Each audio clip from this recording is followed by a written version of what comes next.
Anyway, antayin natin ngayong Lunes. Yan yung big revelation. Literal na big. Ngayon, panoodin natin tong sinabi ni Rapi Tulfo na ay, talo na siya. Oh, talo ka na. Oo. Sabi dito ni Addictus Rex, once Boy 10K has a taste of leadership, it's time to go. Totoo. Sabi ni Romel Cruz, illegal na siya sa Senate press. Anyway, panoodin natin tong video ni Rapi Tulfo.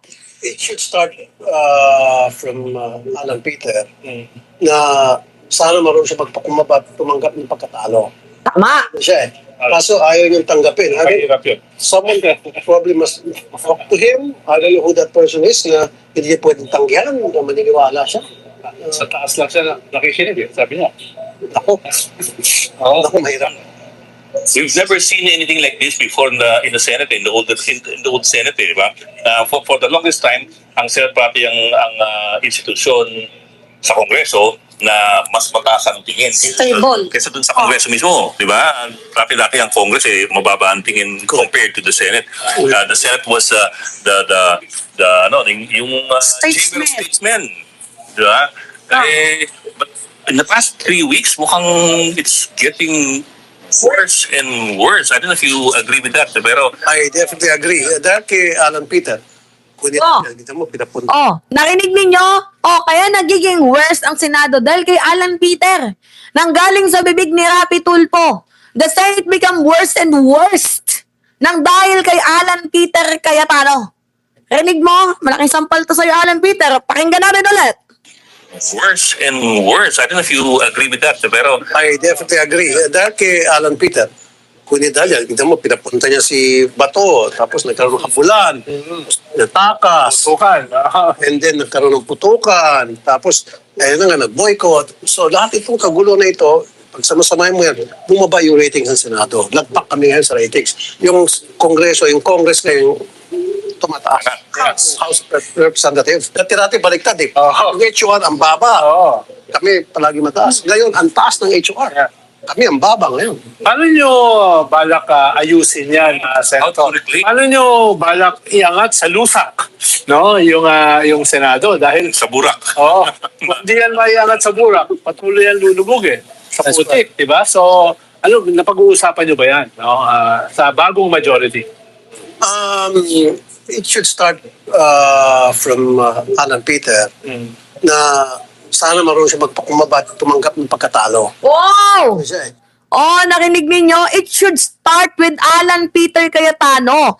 Di ba, Dictus Rex, na dapat matuto si Alan Peter Cayetano na maging mapagkumbaba at tumanggap ng pagkatalo. Kasi talo ka ni.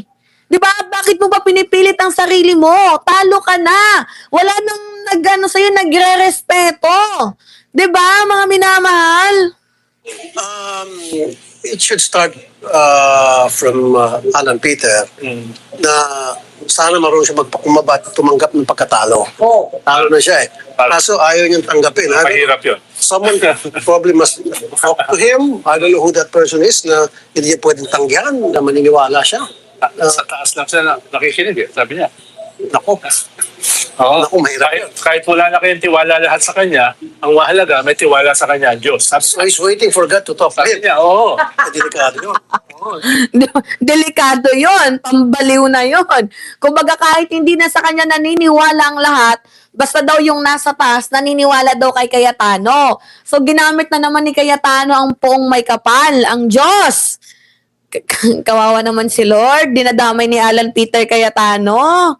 Kumbaga, Lord, parang gano'n na lang eh. Kumakapit daw siya sa itaas. So, aantayin mo pa ba na sabihin sa'yo ng Ginoo, hoy, Cayetano, magtigil ka? Aantayin mo pa ba na sabihin sa'yo ng Ginoo? Sasabihin sa'yo ng Ginoo, Alan Peter Cayetano, anak, tigil ka na. Kilala na kita, anak. Tigil ka na, anak. Nakakasama yan, anak. Antayin mo pa ba yon? Nasabihan ka ng poong may kapal na, nak, tigil na, nak. Hindi na nakakabuti yan, nak. Antayin pa ba yun ni Cayetano?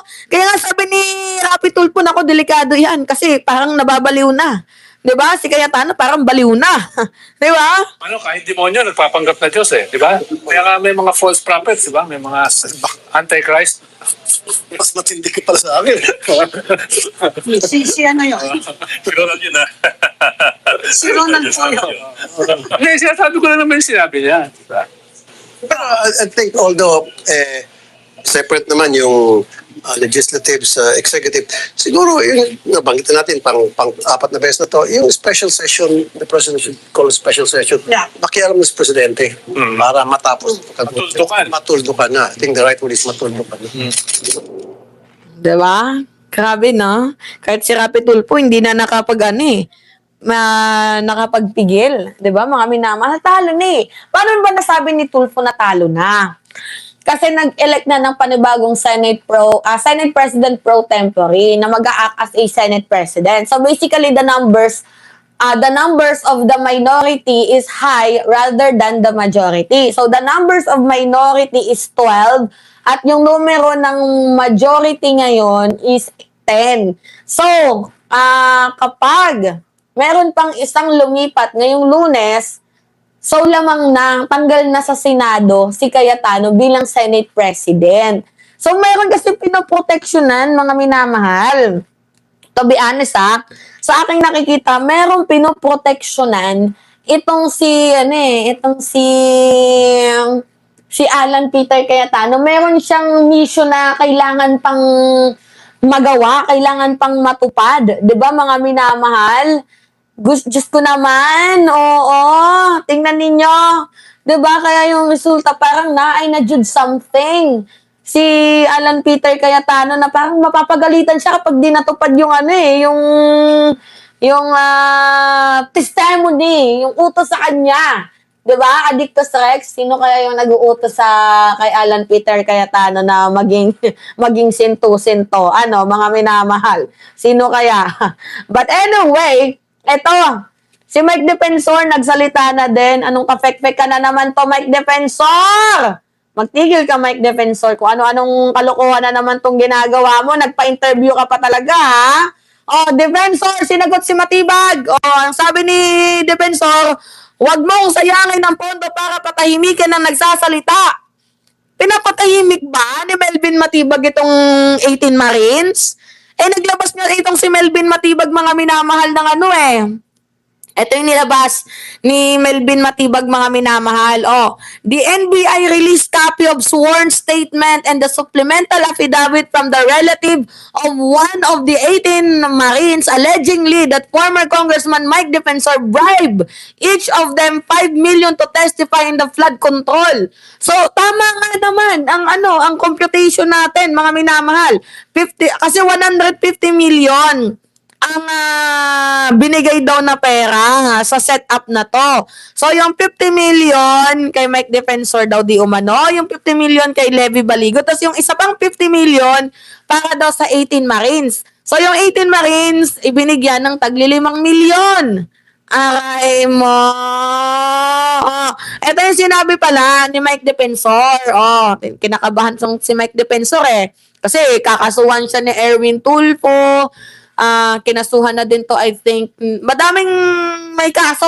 Gustong magkaso dito kay Mike Defensor Panoodin natin tong sinabi ni Mike Defensor.